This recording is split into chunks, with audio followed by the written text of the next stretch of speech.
Every year, on December 31st, Russians collectively go crazy. Especially in recent years, when propaganda tries to turn every holiday into war agitation and victory mania.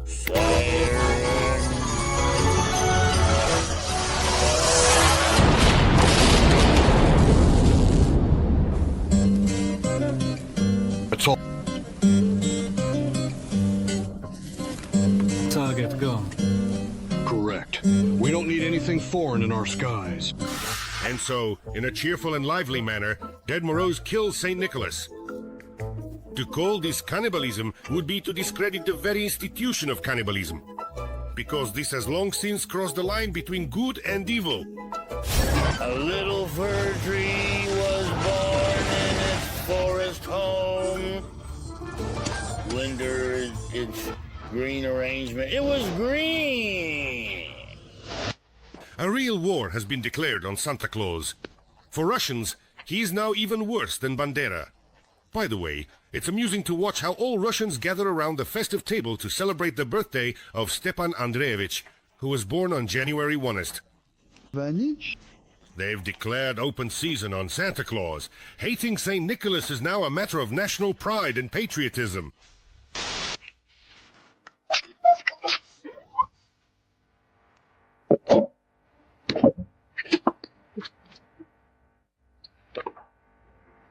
What nonsense is this?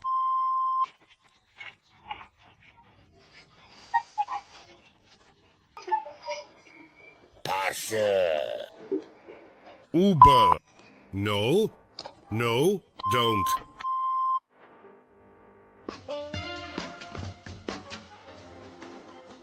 Santa Claus, you're really messing up. You're responsible for Russia. Catmules. Was it just me, or did you notice it too? A Gopnik and Dead Morose are kicking Santa Claus for not getting the present right. How do you like that for New Year's spirit? A real children's celebration.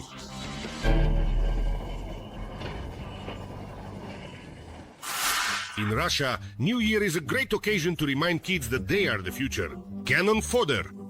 And they're supposed to absorb this from the sweaty coat of a bearded political officer. Meet the children's morning show, The Victory Tree. The children are made to walk through a minefield, collect shells in a dugout, and dance the Yablochko in a palotka cap. Lord Jesus Joseph and the Virgin Mary. As entertainment, the kids are offered to defeat the virus of Nazism and sit on someone's lap, on General Frost's lap. What kind of psychological state will the child be in when they come home after such a New Year's celebration? Only Stalin would know. But at least Santa wasn't beaten up, and that's already something. Listen, Santa, don't be such a bore. By the way, in the State Duma they're proposing to declare Santa Claus a foreign agent. It's a strange situation. Because in order to declare Santa a foreign agent, you have to acknowledge that he exists. And grant him Russian citizenship. But then the Pink Unicorn and the Tooth Fairy might also demand a simplified passport procedure. Wow. You can see me. Who are you? People used to have different attitudes toward Dead Morose. Some saw him as a fairy tale character, others as an entertainer in a costume. But, in general, he didn't really carry any negativity. That is, until the kindly old man with booze on his breath entered the service of a terrorist regime. Armed forces of Ukraine? I congratulate you on the upcoming New Year. This year, you behaved badly. So, as you behaved, that's the kind of present you get with. Happy New Year, ha!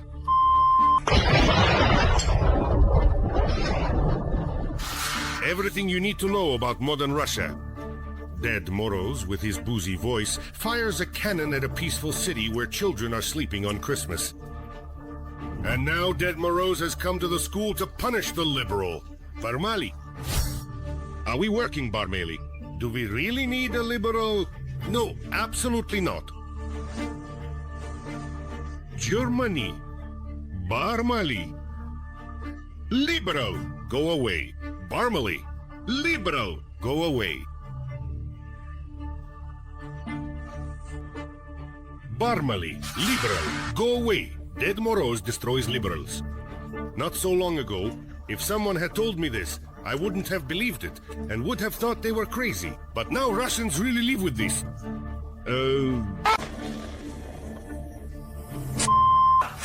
New Year in Russia is no longer a bright, child-friendly holiday. It's a satanic ball that has even surpassed the Victory Mania. We've put together a ranking of the best New Year's performances of the Russian world. In fourth place are the craftsmen from Yakutia, who sculpted the symbol of the 25th year out of feces. Very creaky and homely. You can practically smell the aroma of the New Year's spirit. It's a Beckeroid. What? A demon? In third place is the Snow Maiden, who was buried under legless orcs. A lot of wounded guys arrived today. All with legs. All with leg injuries.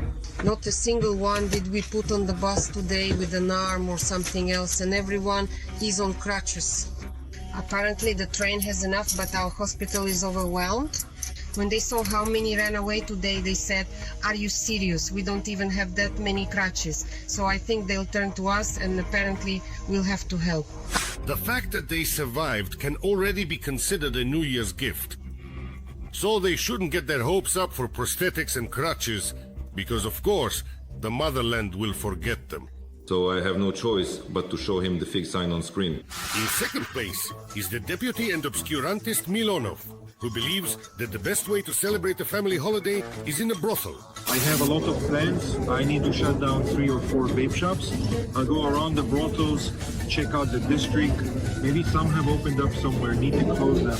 And in the honorable first place is the holiday fireworks in Sverdlovsk Oblast. There, the Bass Shoot folks managed to launch fireworks so successfully that they set the city's New Year tree on fire.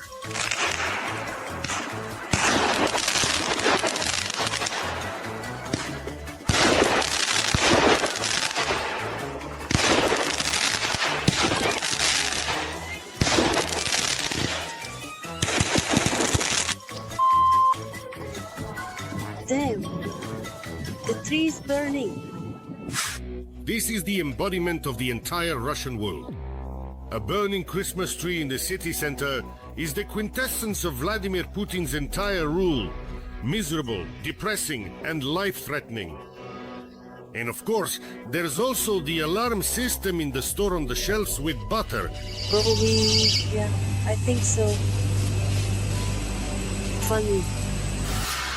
While thousands of Russian men are freezing into the Ukrainian black soil and the Snow Maiden is begging for prosthetics for them, their grandmothers and mothers, under the wail of the alarm, are dreaming of a buttered sandwich on the New Year's table. It raises the question, is everything really going according to plan? And where will this plan lead Mordor in 2025? 2025 has been declared the year of the defender of the fatherland in Russia.